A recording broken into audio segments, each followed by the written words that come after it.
জানেন তো, অপমান একটি সঞ্চয়, যত্ন করে জমিয়ে রাখ। ভুল করলে মানুষকে ক্ষমা করে দেওয়া যায়, কারণ ভুল মানুষ মাত্রই করে। কিন্তু অপমান, অপমান কেউ ভুল করে করে না। অপমান করা হয় বুঝে শুনে, কাউকে তার জায়গা দেখানোর জন্য। তাই অপমানের জবাব সঙ্গে সঙ্গে দিতে হয় না।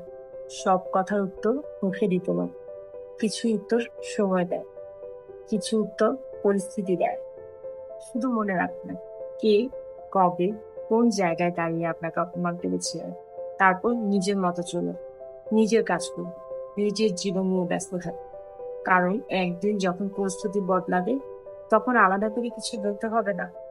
যিনি অপমান করেছিলেন, তিনিই বুঝে যাবেন তার কথার মূল্য কতটা ছিল। অপমান ভুলে যাওয়া যায় না, তবে তাকে নিয়ে সারা জীবন কষ্ট পাওয়ারও দরকার নেই। শুধু মনে রাখ, ঠিক যেমন মানুষ নিজের জীবনের গুরুত্বপূর্ণ শিক্ষাগুলো মনে রাখে। কিছু অপমানের জবাব কথায় নয়, সময়ের হাত ধরেই ফিরে আসে।